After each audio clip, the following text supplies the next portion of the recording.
Oh, good evening po mga kapatid. Dito po tayo ngayon nagtatambay.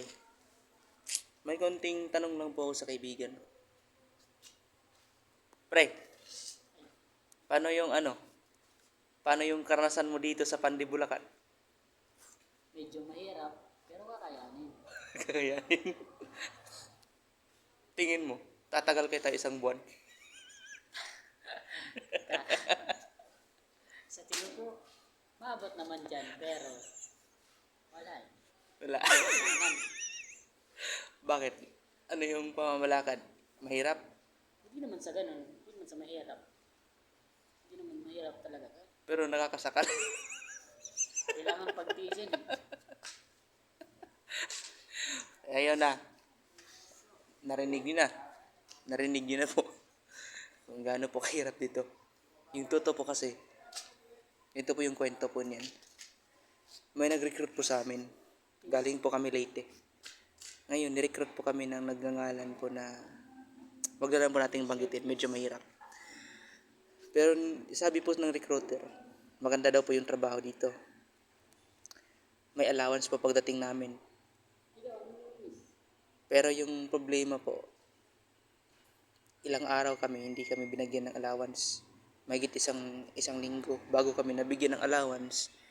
Tas akala namin yung pamasahe na papunta namin dito, libre. Yun pala, hindi yun libre.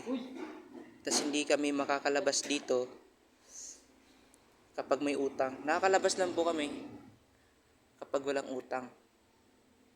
Pero sa totoo po, lumalaban po kasi ako. Sabi ko magsasamba ako ganun. Kaya nakakalabas po ako. Pwede pa to. Yung hindi ko lang po maintindihan, bakit po nila kami ikukulong? Hindi naman kami tatakas. Sa tingin niyo po mga kapatid, tama po kaya yun? Ikukulong po kami sa sa ganitong sitwasyon na kailangan din po namin ng mabili na pagkain, makabili ng bigas. May kantin po dito sa loob pero napakamahal po sa bilihin. Akalain mo po yung 200 pesos mo, kulang-kulang isang araw. Tapos yung sahod mo, akala na, sabi nila 600, tapos pagdating dito, nalaman namin na buraot yung mga kumpanya. Andun lang po muna yung update ko po tungkol po dito. Tungkol po sa buhay namin. Sana po subaybayan niyo po kami. Wag po kayong magsawang sumuporta po sa amin.